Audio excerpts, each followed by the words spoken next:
17 April ছিল ইরানের শীর্ষ নেতা আয়াতুল্লাহ খামেনির 85তম জন্মদিন। ইসরায়েলের সাথে উত্তেজনা বৃদ্ধি পাওয়ায় দিনটি ইরানের জন্য একটি গুরুত্বপূর্ণ সন্ধিক্ষণের সাথে মিলিত হয়েছিল।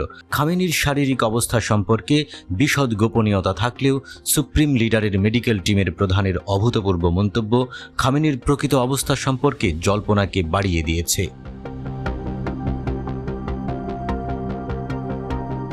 এক সাক্ষাৎকারে খামেনির মেডিকেল টিমের প্রধান আলী রেজা মারান্ডি বলেছেন, স্রষ্টা তাকে সুস্বাস্থ্যের মধ্যে রেখে ইসলামিক প্রজাতন্ত্র এবং আমাদের সকলের প্রতি মহান অনুগ্রহ দেখিয়েছেন।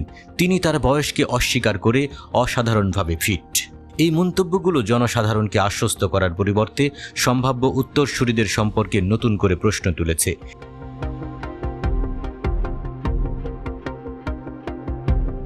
ইরানের গত 1 মার্চের নির্বাচন একটি নতুন পার্লামেন্ট বাছাই করার পাশাপাশি 88 জন আলেমকে বেছে নিয়েছিল। এটি বিশেষজ্ঞদের পরিষদের সমন্বয়ে গঠিত, যারা প্রয়োজনে নতুন সর্বোচ্চ নেতা নির্বাচন করবেন। নতুন শীর্ষ নেতা হিসেবে 3 জনের নাম জোরে সোরে শোনা যাচ্ছে। 1. আয়াতুল্লাহ খামেনির পুত্র Mujtaba Khamenei. 2. President Ebrahim Raisi. 3. Ali Reza Arafi.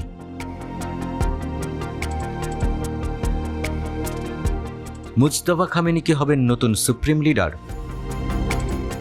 30 জন ইরানি বিশেষজ্ঞের উপর 2 মার্চ বিবিসি ফার্সির জরিপ অনুসারে খামেনির দ্বিতীয় পুত্র মুজতবা তার উত্তরসূরি হবেন এমন একটি অপ্রতিরোধ্য বিশ্বাস রয়েছে।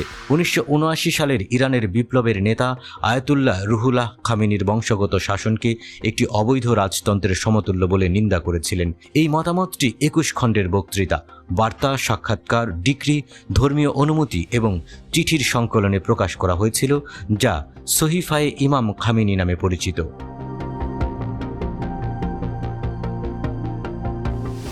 খামেনি 1989 সালে খোমেনির স্থলাভিষিক্ত হন। তিনিও বংশগত শাসনকে ইসলামী নীতির বিপরীত বলে চিহ্নিত করেছেন। 2023 সালের জুলাই মাসে একটি বক্তৃতা সহ বেশ কয়েকটি অনুষ্ঠানে তিনি বলেছিলেন, স্বৈরাচার এবং বংশগত সরকার ইসলামী নয়। মুজতবা খামেনির উত্তরাধিকারের সমর্থকরা যুক্তি দেন যে শিয়া মুসলিম ঐতিহ্য ইমামতের ধারণায় বংশগত নেতৃত্বের অনুমতি দেয়, কিন্তু ধর্মীয় বিশেষজ্ঞরা বিরোধিতা করেন যে ইমামরা স্রষ্টার দ্বারা মনোনীত হন, যেখানে সর্বোচ্চ নেতা জনগণের প্রতিনিধিদের দ্বারা নির্বাচিত হন এবং এইভাবে বংশগত হতে পারে না।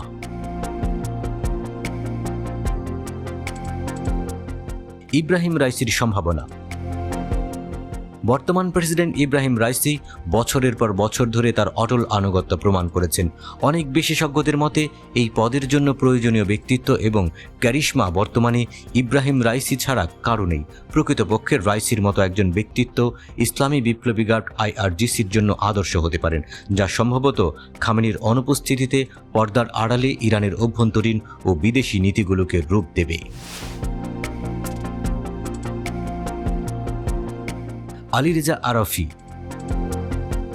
67 বছর বয়স্ক আলী রেজা আরাফি নতুন অ্যাসেম্বলির সদস্য। 2016 সালে আরাফি ইসলামিক পণ্ডিত এবং বিশেষজ্ঞদের একটি সংগঠন কোম সেমিনারির সুপ্রিম কাউন্সিলের 7 সদস্যের একজন হিসেবে নির্বাচিত হন। খামেনি আরাফিকে একজন বুদ্ধিজীবী এবং সম্পদশালী আইনজ্ঞ হিসেবে প্রশংসা করেছিলেন।